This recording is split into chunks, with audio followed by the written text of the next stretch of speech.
2025-এর 17ই জানুয়ারি আজকে থেকে একটা নতুন গল্পের সূচনা।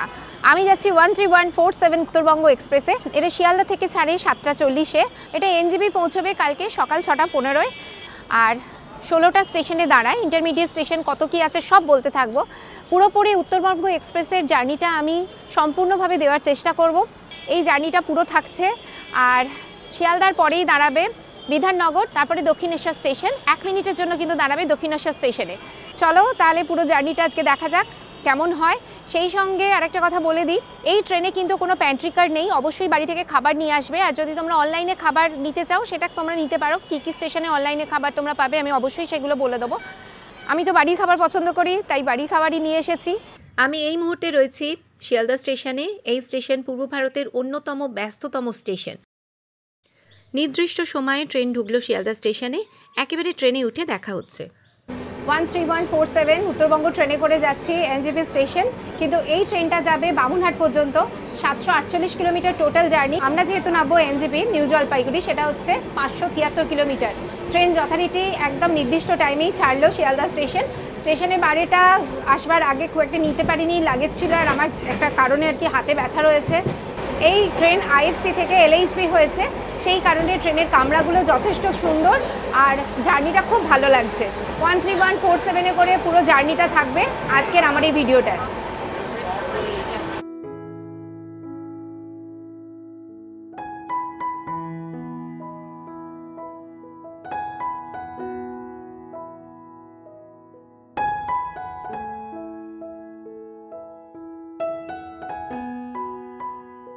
এই ট্রেনের স্লিপার কোচটা একবার দেখে নাও। এখানে 3টে করে বার্থ থাকে, লোয়ার, মিডল আর আপার। ট্রেনের ভিতরটা বেশ পরিষ্কার পরিচ্ছন্ন আর জলের ব্যবস্থাও ঠিকঠাক রয়েছে।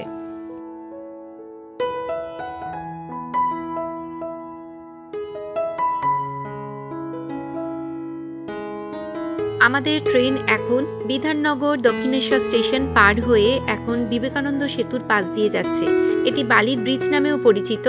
এই সেতুটি 1931 সালে 29শে ডিসেম্বর উদ্বোধন করা হয়। উত্তর দক্ষিণ 24 পরগনার হাওড়া ও হুগলি জেলার মধ্যে রেল ও সড়কপথের সংযোগ স্থাপন করে।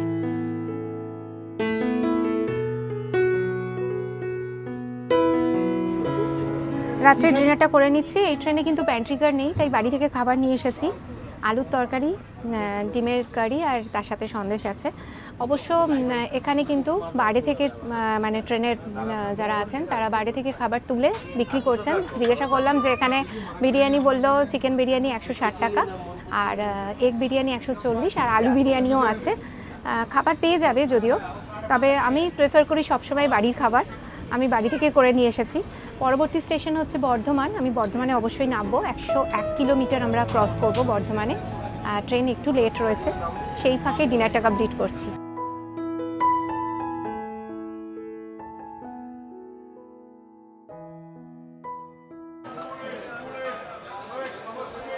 বর্ধমানে চলে এলাম। এখন বর্ধমান জাংশনে রয়েছি। এখানে কিন্তু লুচি, তরকারি এই সমস্ত বিক্রি হচ্ছে, এখান থেকে পেয়ে যাবে। পুরি সবজি পাওয়া যাচ্ছে। আর সামনে পাশেই স্টেশনারি দোকান রয়েছে। বর্ধমান জাংশন একটা বড় স্টেশন, আর এখান থেকে তো অনেক জায়গায় ঘুরতে যাওয়া যায়। বর্ধমান রাজপ্রাসাদ আছে, বিভিন্ন জায়গা আছে। কে কোথায় ঘুরেছে অবশ্যই জানাবে। আমাদের ট্রেনটা 3 মিনিটের মতো লেট রয়েছে। এর পরবর্তী স্টেশন পড়ছে ঘুষকরা। আমরা 101 কিলোমিটার ক্রস করলাম। 3 মিনিটের মতো লেট আমাদের ট্রেনটা। আর এই রাতের জার্নিগুলো দারুণ লাগে, নতুন নতুন জায়গায় যাওয়া। আর বিশেষ করে এবারে যে সিকিম যাচ্ছি, সুন্দরী সিকিমের বরফ দেখতে, বরফ দেখার জন্য বেশি দূরে যেতে হবে না। মানে সবাইকারই আমাদের উত্তরবঙ্গ টানে, আর এখন টানছে বরফের জন্য।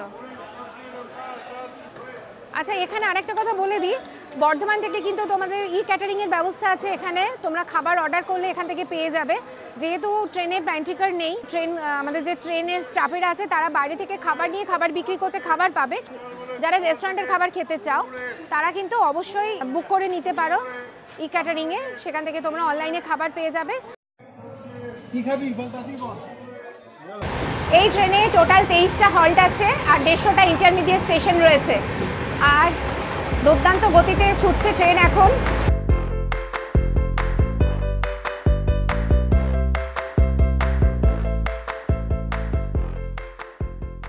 আমাদের ট্রেন এখন এসে দাঁড়িয়েছে ঘুষকরা স্টেশনে। ঘুষকরা স্টেশনটা কিন্তু দারুণ সুন্দর, গ্রাম্য একটা ভাব রয়েছে এখানে, যে গ্রামের যে একটা সোদা সোদা গন্ধ সেটা পাচ্ছি। 1 মিনিট দাঁড়াবে, 22 মিনিটের মতো ট্রেনটা আপাতত লেট রয়েছে। আর দারুণ লাগছে এই জার্নিটা। আর একটা কথা বলবো যে উত্তরবঙ্গ এক্সপ্রেস কিন্তু ভীষণ পরিষ্কার পরিচ্ছন্ন একটা ট্রেন, খুব ভালো লাগছে। আমি স্লিপার কোচে এবারে যাত্রা করছি, খুব ভালো লাগছে, খুব এনজয় করছি যাত্রাটা।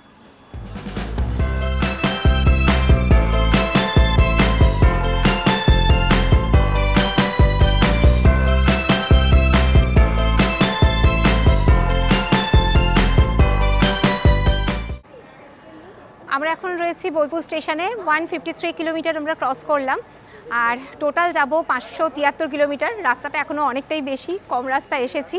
একটা কথা বলে রাখি, এটা কিন্তু কোটা চাটিং স্টেশন। বোলপুর, রামপুরহাট, শিয়ালদা, কুচবিহার এইসব স্টেশনগুলো, হাওড়া, সব হচ্ছে কোটা চাটিং স্টেশন। আর আপাতত ট্রেনটা 19 মিনিট লেট করেছে, এখানে 5 মিনিটের মতো দাঁড়াবে।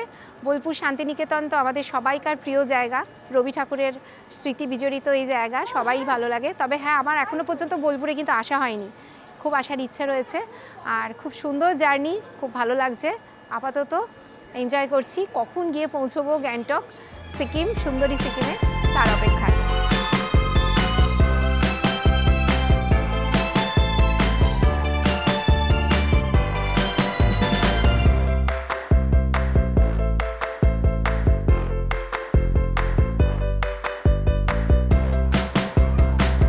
স্টেশনে চলে এলাম, 186 কিলোমিটার ক্রস করলাম। 2 মিনিট দাঁড়াবে এখানে, 22 মিনিটের মতো লেট রয়েছে ট্রেনটা। এর পরবর্তী স্টেশন হচ্ছে রামপুরহাট, ওখানে 5 মিনিট দাঁড়াবে, কিছুক্ষণ সময় পাওয়া যাবে। কিন্তু বেশ ভালো লাগছে, খুব একটা শীত করছে না। ভেবেছিলাম যে এই জানুয়ারিতে প্রচণ্ড হয়তো ঠান্ডা লাগবে, কিন্তু অতটা ঠান্ডা নেই।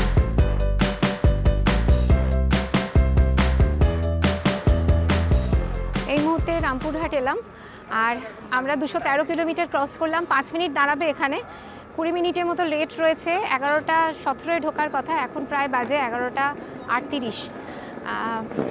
জার্নিটা চলছে। আরেকটা বলি যে এই ট্রেন 3টে রাজ্যের ওপর দিয়ে যায়, পশ্চিমবঙ্গ, ঝাড়খণ্ড আর বিহার। 22শে এপ্রিল 2098 এ ফার্স্ট জার্নি শুরু হয়। 2024 এপ্রিলের 5 তারিখ এটা ICF থেকে LHB-তে ট্রান্সফার হয়। সবটা নিয়ে খুব ভালো ট্রেন, আমি বলবো খুব ভালো লাগছে জার্নিটা করতে, পরিষ্কার পরিচ্ছন্ন, যা যা দরকার সব কিছু ঠিকঠাক আছে।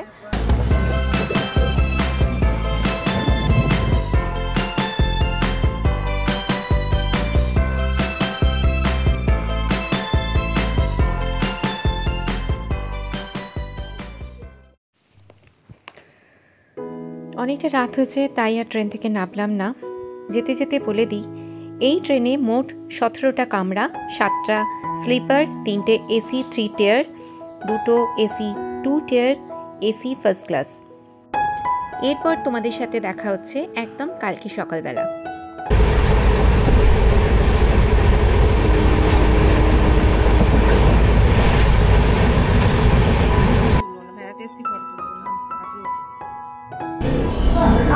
স্টেশন ঢুকছি, 573 কিলোমিটার আমরা ক্রস করলাম, কিন্তু 1.5 ঘন্টার মতন লেট ট্রেন আমাদের। 6:15 ঢোকার কথা, এখন প্রায় 8টা বেজে গেছে। যাই হোক, আগে নামা যাক।